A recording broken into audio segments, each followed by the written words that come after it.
Assalamualaikum warahmatullahi wabarakatuh. Bismillah, alhamdulillah, wassalatu wassalamu ala rasulillah wa ala alihi wa ashabihi wa mawala. La hawla wa la quwata illa billah wa ba'du. Pada kesempatan kali ini kita masih melanjutkan pembahasan tentang sumber-sumber hukum Islam yang berupa dalil muzhir atau juga bisa disebut dengan metode pengambilan hukum selain yang naqli atau selain dari nas Al-Quran dan hadis, yaitu dalil aqli. Setelah kemarin kita membahas tentang ada ijma, ada qiyas, ada istihsan, ada maslahah mursalah. Hari ini kita bahas tentang istishab, urf, syaduz zari'ah, qaul atau mazhab sahabi, juga ada syara'u man qablana. Baik, kita lanjutkan. Kita mulai dengan istishab. Apa itu istishab? Ini bahasa Arabnya. Istishab pakai shad. Secara etimologi atau dari asal katanya, dia dari akar kata sohiba, yang berarti selalu menemani atau selalu menyertai. Sohiba, menemani, teman, sohib. Lalu mengapa kata ini jadi salah satu metode, atau dari pengambilan kata ini menjadi salah satu metode dalam penetapan sumber hukum Islam atau dalil aqli? Nah, jadi secara terminologi begini maknanya. Istishab itu adalah menghukumi sesuatu dengan keadaan seperti sebelumnya, sehingga ada dalil yang menunjukkan perubahan keadaan itu. Jadi maksud sahabatnya ini menemani seperti keadaan sebelumnya. Dalam artian di sini kalau secara terminologi menghukumi suatu hukum dengan hukum sebelumnya, sehingga ada dalil yang menunjukkan hukumnya itu berubah. Mudahnya seperti itu. Dan ini banyak sekali macam-macamnya. Mungkin kita bisa lihat dari contoh-contohnya dari berbagai istilahnya ini. Dalam kitab Al-Wajiz fi Ushul Fiqh ini dikatakan macam-macamnya. Ada yang istishab mubah. Mubah ini bahasa Arab, ya artinya boleh atau halal. Lawannya mubah ya haram. Istishab mubah ini adalah segala sesuatu hukumnya pada dasarnya boleh, selagi belum ada dalil yang mengharamkannya. Semua yang ada di dunia ini hukumnya boleh dilakukan selagi memang tidak ada dalil yang mengharamkannya. Kalau yang contoh sederhana dari makanan saja, misalnya semua makanan itu pada dasarnya di dunia itu halal, kecuali memang ada dalil yang mengharamkannya. Misalnya kalau dalam Al-Quran itu ada dijelaskan hurrimat alaikumul mayyitatu waddamu walahmul khinzir, diharamkan kepada kalian bangkai, darah, dan juga daging babi, walahmul khinzir wa ma uhilla li ghairillah, dan binatang yang disembelih atas nama bukan selain Allah. Nah, itu batasan-batasan, tetap ada batasan-batasannya. Namun secara asal semua makanan yang ada di dunia itu halal, kecuali memang ada yang secara nas atau dari Al-Quran maupun hadis ada teks yang melarangnya. Untuk binatang, ya semua binatang pada dasarnya halal, kecuali memang ada nas yang melarangnya. Kalau dalam hadis ada binatang-binatang buas yang dilarang, binatang-binatang yang menjijikkan, itu ada larangan-larangan. Binatang yang bertaring itu masuk di sana.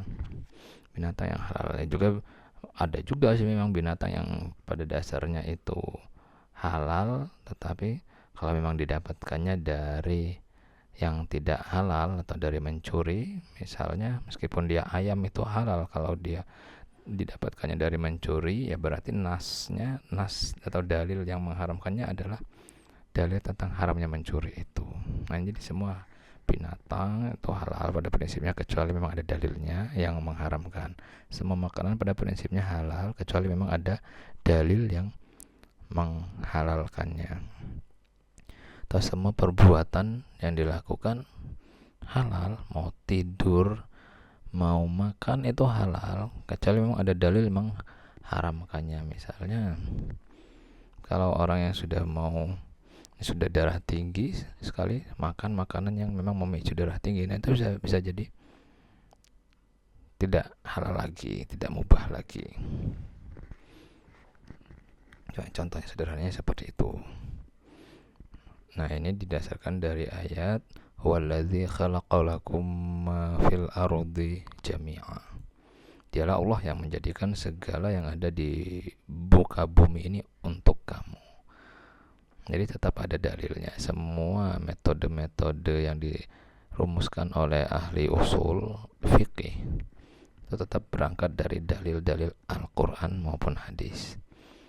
Ini istishab mubah, yang artinya segala sesuatu itu hukumnya halal, boleh, selagi memang belum ada dalil yang mengharamkannya.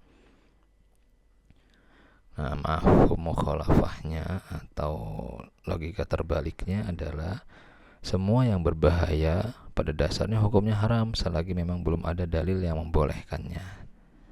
Selagi belum ada dalil yang membolehkan. Kalau memang sesuatu yang berbahaya itu ternyata ada dalil yang membolehkannya karena keadaan-keadaan tertentu, ya itu boleh dilakukan.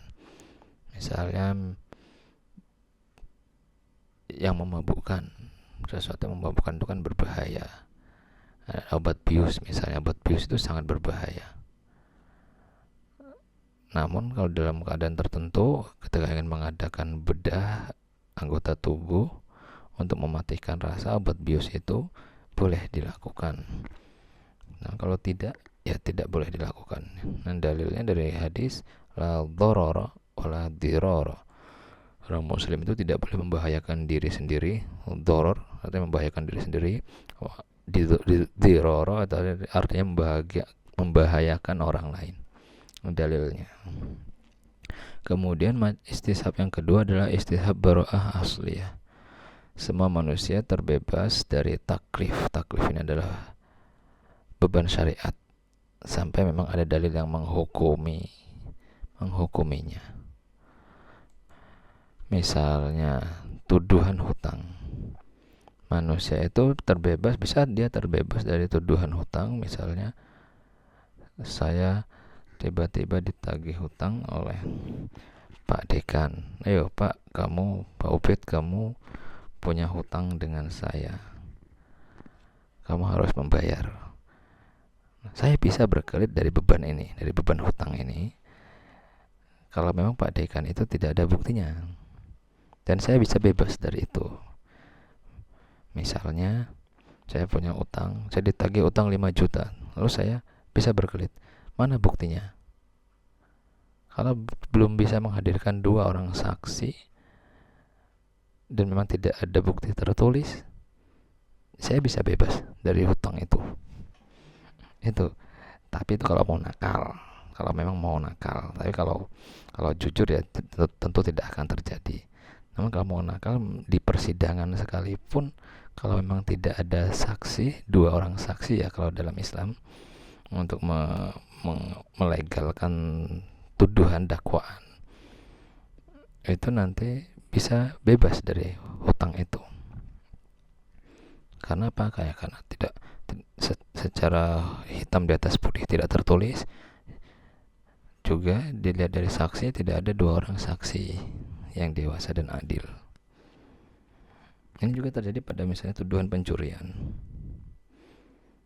Dulu kalau ini pernah terjadi pada masa Khalifah Ali bin Abi Thalib radhiyallahu an. Beliau pernah kehilangan sekitar 2 hari yang lalu, katanya kehilangan baju besi perangnya. Kalau dalam satu riwayat sedang dijemur lalu diambil orang Yahudi. Dalam riwayat lain sedang dalam perjalanan pulang perang, jatuh, diambil orang Yahudi, dan orang Yahudi itu tetangga beliau. Ketika itu terlihat di depan rumahnya baju perang tersebut ada di depan rumah orang Yahudi tersebut, dan Khalifah Ali sangat tahu karena ini baju perangnya, sangat hafal. Lalu ditanyalah orang Yahudi itu, dari mana ini baju perang saya? Kata sahabat Ali, oh bukan. Dari mana kamu bisa mengklaim bahwa ini baju perangmu? Oh, ada 2 orang saksi. Akhirnya saya tidak mau, kita harus ke persidangan, kata orang Yahudi tadi. Karena orang Yahudi itu tahu, pintar sekali Yahudi. Meskipun dia bisa mengambil terang-terangan pun, kalau memang tidak ada 2 orang saksi yang balik dan berakal dan bukan dari kerabat, itu dia berani mengambil. Karena secara hukum dia tidak akan dianggap pencuri kalau memang tidak ada saksi itu. Akhirnya Ali minta disidangkan. Hal ini harus disidangkan. Disidangkan di mana? Di pengadilan. Di pengadilan di sana ada salah seorang tabi'in yang diminta oleh Ali untuk menjadi hakim yang bernama Shuraih. Shuraih ini adalah hakim yang diangkat oleh Ali karena Ali khalifah. Namun karena Islam itu harus berlaku adil, tetap permasalahan ini dipersidangkan di hadapan Shuraih.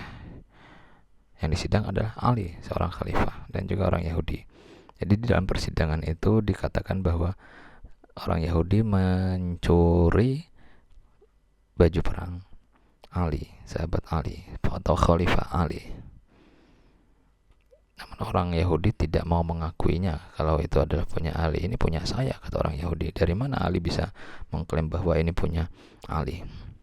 Lalu Ali mendatangkan saksi, yaitu ada pembantunya, atau pembantunya, ada satu lagi adalah Hasan putranya. Nah, menurut peradilan sah, memang sudah ada 2 orang saksi. Namun yang disayangkan yang satu adalah Hasan putranya. Saksi di sini ketika dalam fikih, ketika ada hubungan kekerabatan, lahu qarabah, itu tidak diterima persaksiannya. Dan kalau saksi adalah dihadirkan 2 orang yang dewasa, adil, dan tidak ada kekerabatan. Nah kan, karena satunya punya hubungan kekerabatan, karena pasti nanti akan memihak. Ya, akhirnya persidangan itu dimenangkan oleh orang Yahudi tadi. Dan Ali pun, meskipun Ali sebagai khalifah, karena tidak ada penguat, ya, jadi tidak ada beban taklif kepada si pencuri tadi, atau beban syariat. Karena kalau ketahuan mencuri kan ada hukuman tersendiri. Dan diketahui kalau di negara yang menggunakan Islam harus dipotong tangannya sampai pergelangan. Namun karena tidak ada dalil untuk menghukuminya, orang Yahudi tadi bebas hukum. Namun apa yang terjadi? Ternyata orang Yahudi ini sangat kagum dengan keadilan hukum Islam. Akhirnya dia menemui Ali, maafkan saya tahu kalau baju ini memang punya kamu dan kamu juga pasti mengetahuinya. Namun karena saya ingin menguji tentang peradilan dalam Islam, dan saya juga tahu memang kalau hanya ada saksi 2 orang, kalau yang satu kerabat atau yang satu masih anak-anak, itu tidak akan bisa diterima. Dan secara hukum saya yang menang memang. Namun ketahuilah bahwa saya sangat kagum dengan Islam, oleh karena itu saya kembalikan baju ini kepadamu karena ini memang milikmu, dan saksikanlah bahwasanya saya mengakui asyhadu alla ilaha illallah wa asyhadu anna muhammadar rasulullah. Nah, itu kira-kira cerita dari sangat mulia, cerita tentang hukum Islam yang ada pada masa Khalifah Ali bin Abi Thalib. Nah, itu yang disebut dengan istihab baro'ah asliyah, bahwasanya semua manusia itu pada dasarnya terbebas dari taklif, dari hukum-hukum syariat sampai ada dalil yang menghukuminya. Ya, kalau tidak ada dalil yang sah yang menghukuminya, dia istibro atau baro'ah, terbebas dari hukum. Ada juga istihab subut wa dawam alal aqli wasyar'i. Segala sesuatu itu hukumnya tetap berdasar pengetahuan akal dan syariat yang memang telah ditetapkan. Contohnya begini, jadi tidak ada perubahan hukum kalau memang secara akal dan secara syariat memang sudah ada hukum sebelumnya. Misalnya ikatan pernikahan, ini tidak ada ikatan pernikahan dan warisan orang hilang. Misalnya begini, ada sebuah pernikahan kemudian yang laki-laki ini hilang. Yang laki-laki ini hilang, tidak diketahui di mana, mungkin dia jadi TKI, hilang sudah berbulan-bulan tidak datang juga. Nah, secara hukum, karena hukum secara akal dan secara syar'i masih menjadi suami, ya dia tetap jadi suami, sehingga pernikahannya tetap masih sah. Jadi si perempuan yang ditinggalkan itu tidak boleh menikah dengan laki-laki lain, atau tidak boleh anak-anaknya atau si istri itu tidak boleh mendapatkan, misalnya di rumahnya ada harta warisan banyak, peninggalan yang banyak, tidak boleh dibagi warisan itu, atau anak-anaknya juga tidak boleh menerima warisan itu, karena hukum pernikahan pada asalnya masih ada, masih tetap, karena ini tidak diketahui rimbanya. Jadi betul-betul kalau memang harus mencarinya, apakah diketahui apakah dia hilang atau dia terbunuh atau dia masih hidup, itu harus diketahui supaya jelas nanti hukum pernikahannya. Dan juga yang ditinggalkan nanti kalau misalnya dia wafat, itu harus mendapat warisan yang ditinggalkannya. Atau tetapnya hukum wudu bagi yang telah melakukannya. Misalnya setelah maghrib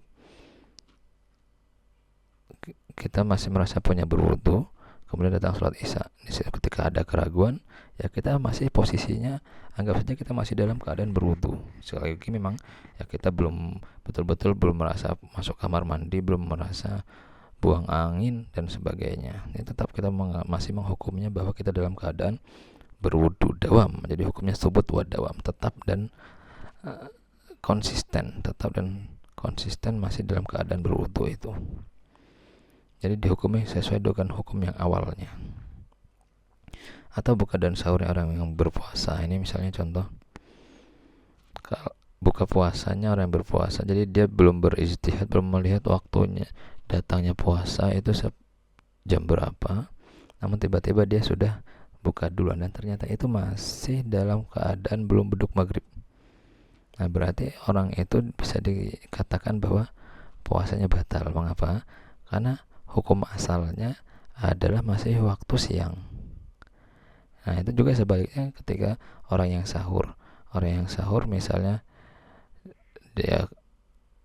dia bangunnya agak sudah menjelang fajar, namun dia tidak, sepertinya dia masih belum mendengar suara orang imsak dan sebagainya, kemudian belum mendengar suara azan subuh dan sebagainya, lalu dia makan saja,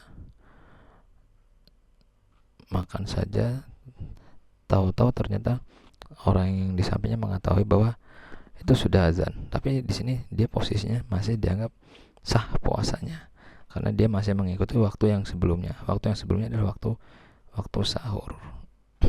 Namun oleh hal yang seperti ini jarang terjadi, karena untuk saat ini jam sudah ada, kemudian alarm sudah ada, kalau tidak punya jam di handphone juga ada, jadi jarang sekali terjadi ini macam-macam istishab. Nah, di sini istishab itu memunculkan kaidah fikih, di antaranya al-aslu baqa'u makana ala makana. Pada dasarnya tetapnya hukum itu berdasarkan hukum yang sudah ada.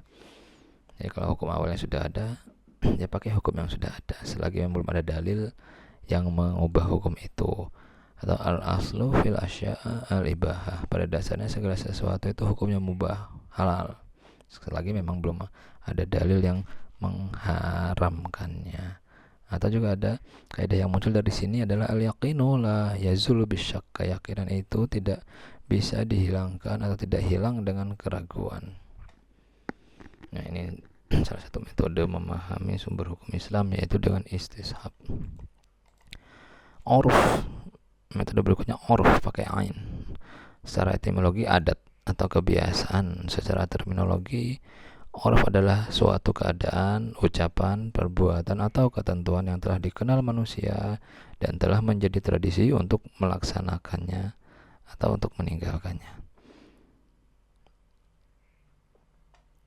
Jadi uruf ini tidak ada dalam Al-Quran, juga tidak ada dalam hadis, namun itu sudah dikenal manusia orang banyak, dan itu sudah menjadi tradisi dan bisa dilaksanakan atau bisa ditinggalkan. Oleh karena itu dari definisi ini uruf dibagi dua, ada yang uruf yang sahih atau adat istiadat atau tradisi yang sahih, artinya biasa dilakukan manusia dan tidak bertentangan dengan dalil. Contohnya misalnya yang sering terjadi, jual beli Jual beli ini bisa diswalayan kan, misalnya kalau jual beli secara fikih kan tentu harus ada akad jual beli. Mas, saya beli ini, baik, saya menjualnya kepadamu, harus ada jual beli. Namun kalau di pasar swalayan kan tidak, semua diambil, ada harga sudah tertera, di kasir baru bayar. Ya, tidak ada transaksi jual beli, akad jual beli tidak ada di sana. Jadi akadnya sudah uruf, sudah pakai tradisi bahwa kalau di swalayan seperti itu. Atau jual beli online juga sama seperti itu, tidak ada jual beli antara penjual dan pembeli dari saling berhadap-hadapan, itu tidak ada hukumnya.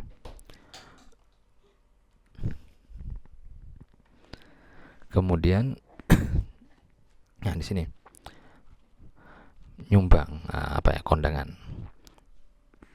kondangan ini bisa kita lihat, misalnya kalau kita biasa di kampung-kampung, kita biasa nyumbang 100.000, nanti ketika dikembalikan lagi, ketika orang itu datang, ketika orang itu mengadakan resepsi lagi, kita mengembalikannya biasanya seharga itu juga. Ya, namun ini uruf, kebiasaan. Nah, selagi itu tidak bertentangan dengan dalil, ya itu bisa dijadikan hukum. Atau kafa'ah ini apa, sekufu, selevel dalam pernikahan. Nah, kalau biasanya dalam tradisi Arab pernikahan itu antara laki-laki dan perempuan harus ada sekufu, karena kalau tidak sekufu ya rawan terjadi konflik antara suami dan istri. Misalnya yang laki-lakinya hanya sopir, mohon maaf, tapi yang perempuannya adalah pegawai negeri misalnya, atau DPR. Nah, itu nanti akan terjadi pernikahan yang tidak harmonis. Ini juga pernah terjadi pada masa Nabi, seperti misalnya Zaid ini putra angkatnya Rasulullah, Zaid bin Harithah, putra angkat Rasulullah, dan dia levelnya kan berarti budak, karena berangkatnya dari budak kemudian diangkat jadi putra Rasulullah. Ini menikah dengan Zainab yang dari turunan Quraisy, masih sepupunya Rasulullah. Akhirnya pernikahannya itu tidak lama ya. Karena apa? Karena Zainab levelnya tinggi, level suku Quraisy adalah bangsa Arab yang tertinggi, sedangkan Zaid putra angkatnya Rasulullah itu berangkat dari budak. Itu terjadi pernikahan, namun akhirnya bercerai. Perceraian itu diabadikan dalam Al-Quran, ada dalam Al-Quran di sana ya, yang falamma qadha Zaidun wa tara. Jadi diabadikan satu-satunya nama yang diucapkan secara langsung namanya dalam Al-Quran itu adalah sahabat Zaid itu, yang namanya betul-betul muncul dalam Al-Quran, tidak seperti sahabat-sahabat lainnya. Misalnya Abu Bakar, tidak ada nama Abu Bakar muncul dalam Al-Quran. Atau sahabat Umar, tidak ada nama sahabat Umar muncul dalam Al-Quran.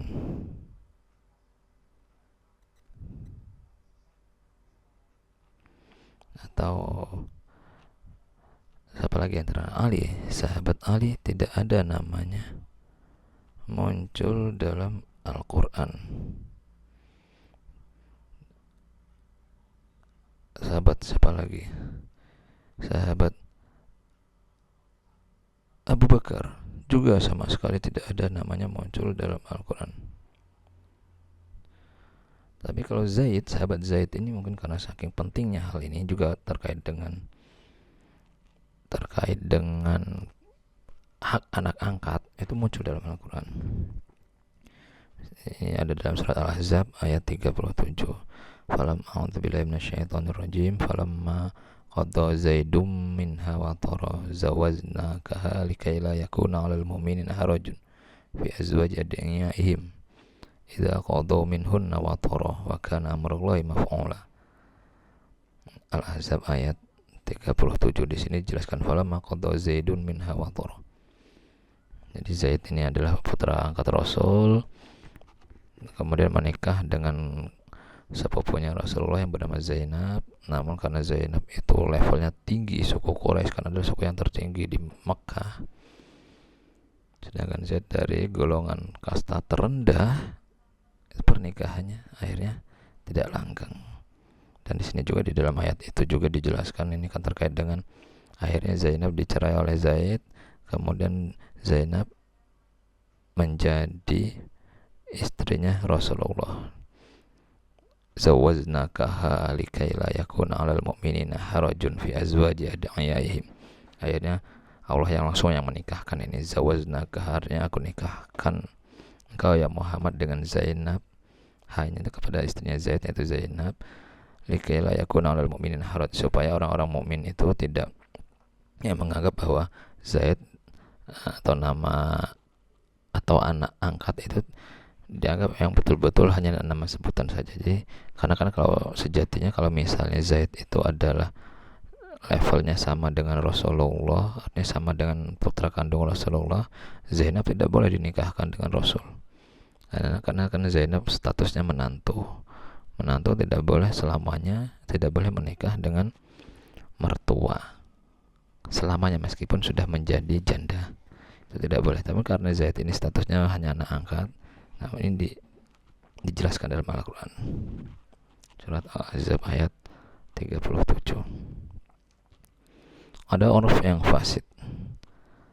Jadi uruf yang sahih ini banyak sekali macam-macamnya. Uruf yang fasid biasa dilakukan manusia namun dia bertentangan dengan dalil. Nah ini yang uruf yang tidak boleh dilaksanakan.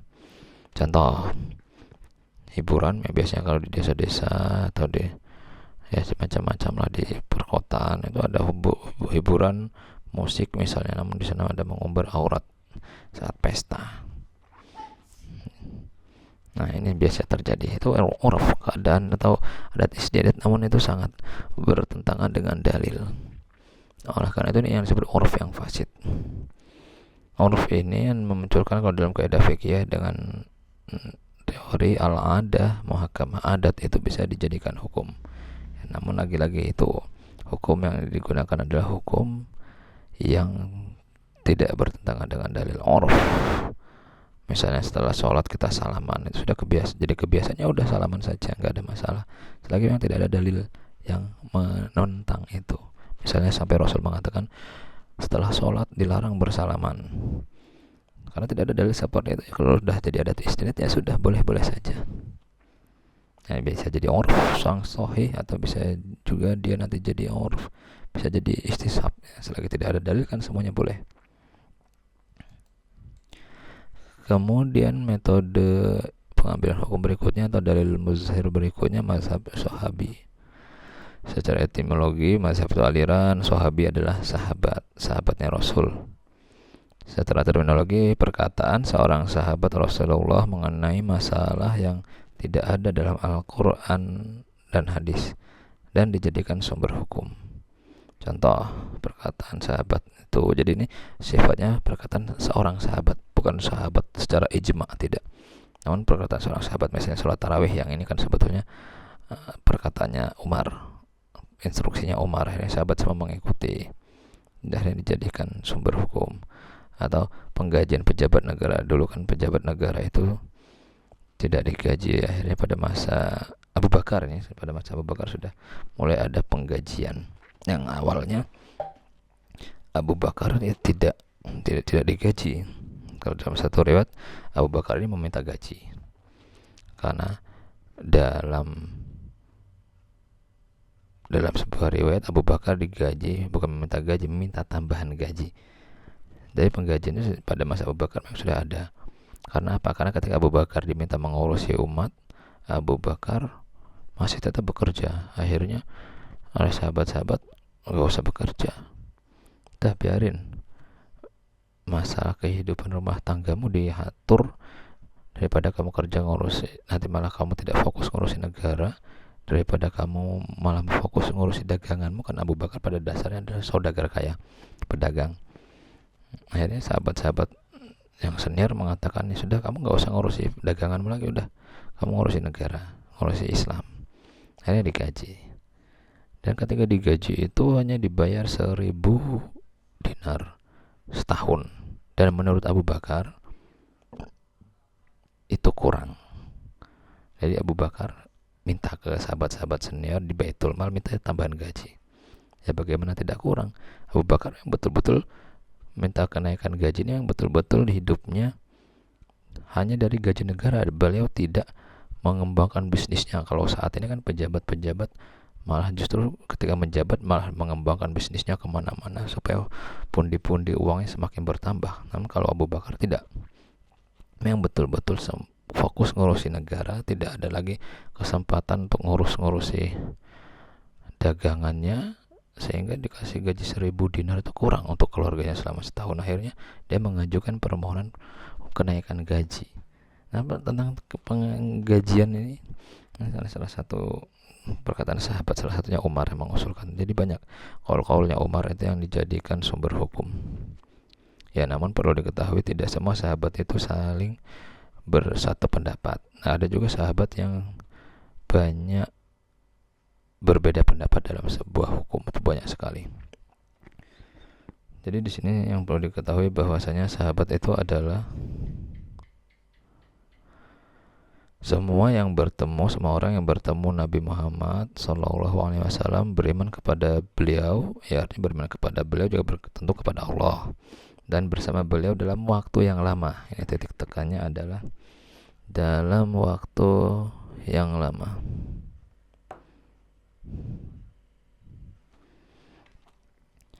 Ini menurut ulama usul fikih, karena kalau menurut ulama hadis, ilmu hadis, sahabat itu semua orang yang bertemu dengan Nabi Muhammad dan beriman kepada beliau, namun tidak ada kata-kata dalam waktu yang lama. Nah, kalau menurut ilmu ulama usul fikih, ini harus dalam waktu yang lama, tola zamanan toilan.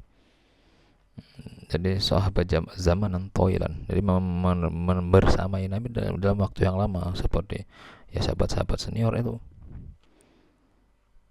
sehingga tuturannya itu bisa dijadikan sumber hukum. Ya karena sudah lebih lama dengan Nabi, sehingga tahu banyak terkait dengan hadis-hadis Nabi. Ya, akan tetapi ulama-ulama mazhab tidak semua sependapat dengan, maksudnya tidak bisa menjadikan semua perkataan sahabat itu dianggap sumber hukum. Karena apa? Karena dalam satu permasalahan saja itu bisa jadi banyak sahabat yang berbeda pendapat, sehingga mau dicari yang mana yang hukumnya itu. Seperti misalnya sahabat dari khalifah saja, antara khalifah Umar dan khalifah Utsman itu berbeda sekali masalah penggunaan harta. Kalau sahabat Umar kan maunya ya harta itu digunakan secukupnya saja, sehingga sahabat Umar kita ketahui hidupnya biasa-biasa saja, tidak wah meskipun pejabat negara, pejabat dunia, dan itu kan paling menguasai dunia Islam saat itu. Namun ketika pada masa Utsman bergelimbangan harta dengan dalil bahwasanya ya boleh saja menggunakan harta itu selagi memang tidak diharamkan. Jadi nggak ada masalah itu. Pokoknya selagi tidak ada masalah, yang apa yang dilarang-larang. Jadi itu dua pendapat berbeda antara satu khalifah dengan khalifah lainnya berbeda. Oleh karena itu beberapa ulama mazhab ada yang tidak bisa menjadikan itu sebagai sumber hukum secara mutlak. Dijadikan sumber hukum iya, namun tidak secara mutlak. Selagi masih ada dalil yang lain, boleh pakai dalil yang lainnya. Tentu yang diutamakan yang ijma. Nah, ini juga hadis mauquf, ini juga adalah salah satu nama dari mazhab sahabi atau fatwa sahabat atau qaul sahabat. Ini hadis mauquf kalau dulu pernah belajar hadis, atau khobar. Ini masuk dalam fatwa sahabat. Banyak perbedaan pendapat di kalangan mazhab, sehingga tidak bisa, bukan di kalangan mazhab, banyak perbedaan pendapat di kalangan sahabat sehingga tidak bisa dijadikan sumber hukum secara mutlak. Ini kalau menurut mazhab Imam Syafi'i. Sehingga kalau dalam mazhab Syafi'i urut-urutannya ijma, urut-urutannya kalau sahabat itu tidak di awal, malah di akhir-akhir. Karena Imam Syafi'i lebih mengutamakan setelah sunnah atau setelah hadis adalah ijma, lalu qiyas. Kalau imam-imam yang lain setelah sunnah baru ada qaul sahabat. Kalau Imam Syafi'i tidak. Kalau mazhab yang lain selain Syafi'i, Hambali, Maliki, Hanafi ini mengatakan bisa dijadikan sumber hukum mutlak. Kalau mazhab Imam Syafi'i tidak. Ya karena apa? Ya karena memang dalam satu hal itu bisa membingungkan. Yang satu mengatakan boleh, yang satu mengatakan tidak boleh. Jadi hukumnya saling bertolak belakang. Bukan hanya sekadar yang satunya yang satunya halal, yang satunya makruh, tidak, yang satu yang halal, yang satunya bisa haram. Itu yang terjadi. Sering sekali sahabat-sahabat pertengkaran pertikaian sahabat, perdebatan sahabat tentang hukum-hukum itu sering terjadi. Namun meskipun demikian, sahabat saling berdebat, mereka saling tetap mengedepankan adab. Misalnya saja itu antara sahabat Zaid bin Thabit yang terkenal dengan Katibul Wahyu, banyak sekali ilmunya. Dan sahabat Abdullah ibnu Abbas sama juga ilmunya luas sekali. Oleh karena mereka punya mazhab sendiri-sendiri, perbedaan sendiri-sendiri. Kalau sudah berdebat ya betul-betul berdebat ya yang saling merendahkan lah. Ya cuma ketika dalam satu hal mereka saling menghormati juga. Kalau dalam hal lain, kalau dalam perdebatan ilmu mereka sangat pokoknya tidak mau kalah. Ya, kalau dalam perdebatan hal lain itu mereka bisa saling tetap santun. Ya misalnya dalam satu riwayat pernah disebutkan bahwasanya ketika sahabat Zaid bin Thabit itu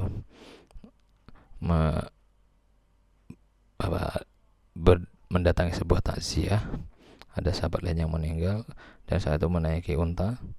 Nah kemudian sahabat Abdullah ibnu Abbas menyambut Zaid bin Thabit dan menuntun untanya itu, tunggangannya bukan untanya, tunggangannya dalam hal ini kudanya dituntun oleh sahabat Abdullah ibnu Abbas. Kemudian suruh lepaskan, jangan ya ibnu Amir Rasulillah. Ibnu Amir ini kan berarti sepupu, anaknya pamannya Rasulullah, nggak usah, biarkan saja. Kata Abdullah bin Abbas, hakadza naf'alu bil ulama. Demikianlah kami melakukannya terhadap para ulama kami. Nah, akhirnya nggak bisa menolak. Zaid bin Thabit tadi nggak bisa menolak. Kemudian ketika Zaid bin Thabit sudah turun, Zaid bin Thabit meraih tangan Abdullah bin Abbas, kemudian menciumnya, kemudian berkata, hakadza umirna an naf'ala bi ahli baiti nabiyina. Demikianlah kami diperintahkan untuk melakukan hal ini pada ahli bait Nabi kita, karena Abdullah bin Abbas ini adalah ahli baitnya Nabi, masih sepupunya Nabi. Jadi mereka, meskipun mereka sering sahabatnya saling berdebat, berbeda pendapat, mereka kalau dari adab masih sama-sama saling menghormati. Beda di negara kita, sudah saling berbeda pendapat, ya itu juga saling tidak menghormati, tentunya juga didukung dengan itu. Jadi kebencian tetap ada. Itu mazhab sahabi. Kemudian ada lagi dalam metode penetapan hukum, ada yang disebut dengan sadduz dzari'ah. Secara etimologi, sad itu menutup, dzari'ah itu jalan. Secara terminologi, melarang sebuah perkara yang pada mulanya boleh menurut syariat, karena jika dilakukan akan menimbulkan bahaya. Jadi pada awalnya hal ini boleh, namun karena kalau dilakukan adalah bisa menimbulkan bahaya, akhirnya dilarang. Sadduz dzari'ah. Contoh yang sederhana, bertetangga ini kan di lingkungan mana saja boleh, namun syariat mengatakan jangan bertetangga di lingkungan yang penuh maksiat. Karena apa? Ya karena nanti dikhawatirkan kita akan terbawa oleh arus masyarakat itu. Itu namanya sadduz dzari'ah. Atau menanam kebun anggur. Menanam kebun anggur ini dalam arti kebun anggur yang luas sekali. Karena pernah dalam cerita pada masa sahabat Utsman menjadi khalifah, beliau ini punya kebun anggur yang luas sekali, namun diprotes oleh sahabat yang bernama Abu Dzar, yang miskin itu, Abu Dzar Al-Ghifari. Diprotes, ngapain kamu menanam anggur seluas ini? Karena ini kan sebetulnya kalau menurut syariat nggak ada masalah, halal-halal saja, boleh-boleh saja. Namun ternyata kalau dipikir-pikir, anggur yang seluas sebanyak ini kalau dipanen berkilo-kilo, ini tidak mungkin hanya digunakan untuk pencuci mulut saja. Pasti ini akan dibeli oleh orang-orang yang memproduksi khamr, minuman keras, sehingga menanam anggur dengan seluas berhektar-hektar ini bisa dikatakan ini bisa diharamkan hukumnya. Sadduz dzari'ah. Itu kepikirannya Abu Dzar Al-Ghifari. Jadi sangat hati-hatinya seperti itu, karena pasti yang membeli sudah berhektar-hektar, bukan lagi untuk dijual hanya sekadar untuk cuci mulut sebelum makan atau sudah makan. Kan bedanya kalau di barat cuci mulutnya sebelum makan, kalau di Indonesia setelah makan baru cuci mulut pakai buah. Nah itu kehati-hatinya Abu Dzar Al-Ghifari. Jadi melarang itu dilarang Utsman menanam kebun anggur yang berhektar-hektar seperti itu, karena pasti ini yang membeli tengkulak atau bakul yang nanti dijadikan produksi anggur atau khamr untuk mabuk-mabukan. Ada juga memakai sesembahan agama lain. Ini kita dilarang sekali memakai sesembahan agama lain. Karena apa?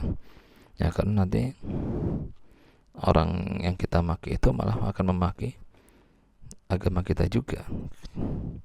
Itu sudah, bahkan itu kalau itu malah sudah ada dalilnya. Berarti tidak sadu jariah lagi, sudah haram.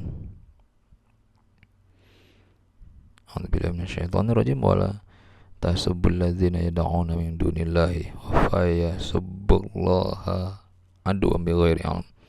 Orang-orang yang beriman, la tasubbul ladzina yad'una min dunillah, janganlah kalian mencaci maki orang yang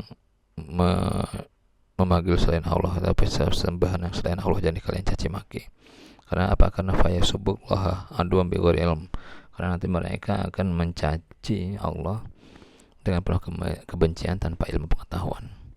Jadi kita dilarang mencaci sesembahan agama lain, karena nanti mereka akan membalas kita, dan mereka akan, yang dibalas adalah Allah. Mereka akan akan mencaci maki Allah dengan kebencian. Nah itu makanya dilarang memaki sesembahan agama lain. Ini saddu dzari'ah yang memang dilakukan pada awalnya boleh, gak ada masalah, boleh menurut syariat. Namun karena jika dilakukan akan menimbulkan bahaya, itu nanti dilarang. Atau misalnya lagi ada menikahi perempuan non muslim, itu pada dasarnya boleh. Menikahi perempuan non muslim itu boleh. Namun kalau Majelis Ulama Indonesia itu memfatwakan tidak boleh. Karena apa? Saddu dzari'ah, dasarnya saddu dzari'ah, menutup jalan yang menimbulkan bahaya. Karena apa? Nanti ketika kita punya putra dari perempuan atau dari istri yang non muslim, karena kecenderungan si anak itu nanti mengikuti ibunya, dan nanti anak itu bisa menjadi non muslim juga. Itu kecenderungannya nanti ke sana. Oleh karena itu kalau MUI mengharamkan itu. Tapi kalau secara hukum Islam boleh, itu nggak ada masalah, ada dalilnya.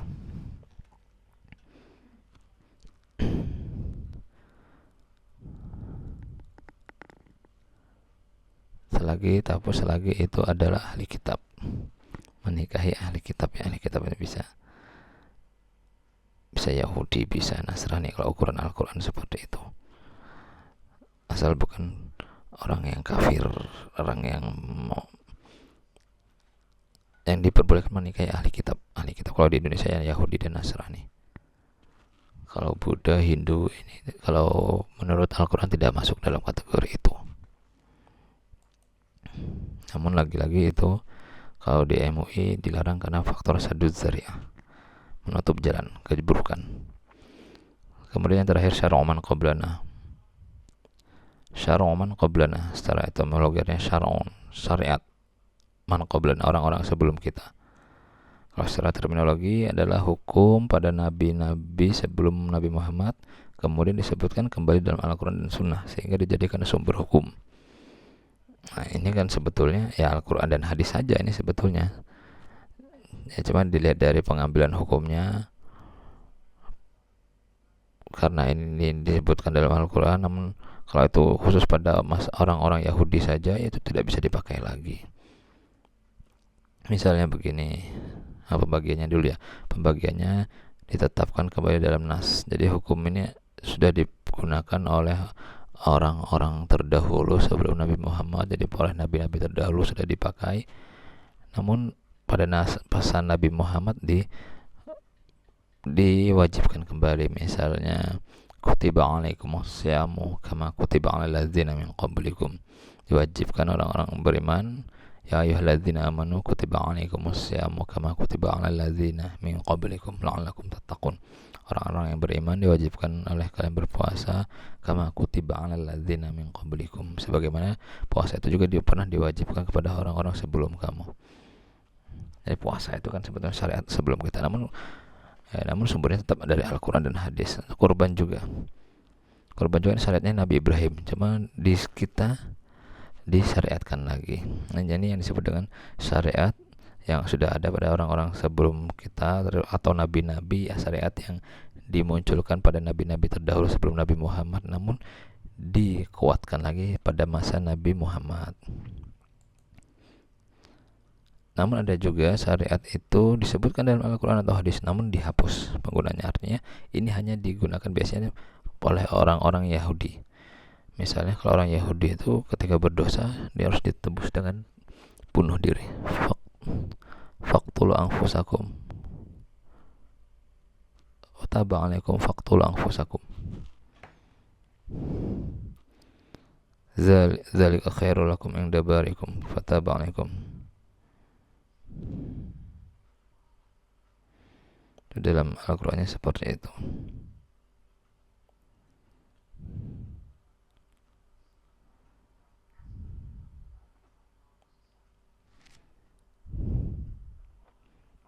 Oh, yang lengkapnya. Fatubu ila barikum faqtulu anfusakum dzalikum khairul lakum inda barikum fataba 'alaikum. Jadi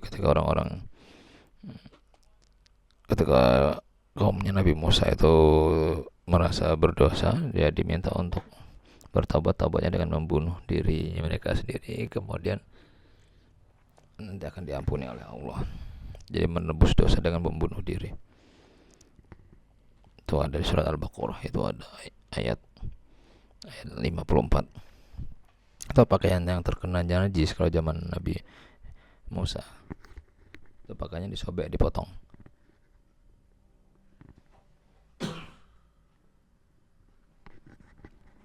Kalau zaman Nabi Muhammad ketika kena najisnya tinggal dicuci saja, dicuci bersih, baunya hilang, warnanya hilang, udah sah lagi untuk sholat. Nah, zamannya Nabi Musa tidak, itu pakaian terkena najis harus digunting, dipotong supaya hilang najisnya. Nah, orang Yahudi juga haram untuk makan makanan yang berkuku, bergaji, burung, semua burung itu ada kukunya, unta juga ada kukunya, atau makanan yang bergaji itu diharamkan juga. Ini dalam Al-Quran ada, namun hanya untuk orang-orang Yahudi, sudah dihapus kalau untuk umat Islam. Dalam hadis itu ada larangan mengambil ghanimah, rampasan perang ini kalau masa nabi-nabi sebelum Nabi Muhammad itu dilarang untuk mengambilnya, namun ketika masa Nabi Muhammad ghanimah itu dibolehkan diambil.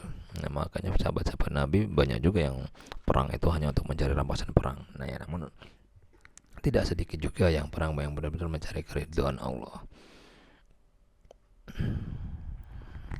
Hal ini banyak di hadis-hadis disinggung bahwa ada yang perang dengan benar-benar mencari keridhaan Allah, yang syahid, namun ada juga yang perang untuk mencari rampasan perang, itu banyak. Nah, ghanimah ini dulu pada masa nabi-nabi sebelum Nabi Muhammad tidak dihalalkan, namun kalau pada masa Nabi Muhammad ini dihalalkan, diambil. Memang ada yang pernah bertanya, ngapa kok ghanimah itu kan hartanya orang-orang kafir, pedang-pedangnya orang kafir. Biasanya orang kafir ketika berperang membawa emas-emas dan sebagainya, membawa baju besi dan sebagainya, itu diambil semua. Ngapa kok nggak dikembalikan lagi? Itu kan berarti samalah seperti penjarahan, menjarah harta orang lain. Namun kalau berpikir kenabian tidak seperti itu, akan tetapi dilihat, nah, kalau misalnya kita sudah menang kemudian dikembalikan lagi, nah nanti semua peralatan perangnya itu, senjata-senjata itu nanti digunakan lagi untuk memerangi umat Islam lagi.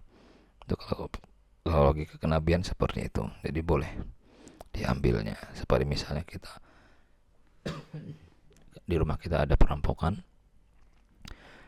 kita bisa mengalahkannya, kemudian pistolnya itu ketika maling itu mau kabur, pistolnya kita berikan lagi, kita balikan lagi ke maling, itu kan tidak seperti itu. Ya sudah, jadi hak kita bisa diambil. Karena kalau diberikan lagi malah dia bisa melakukan kejahatan lagi. Ya mungkin logikanya kenabiannya seperti itu. Mengapa ghanimah itu kalau masa Nabi Muhammad boleh diambil?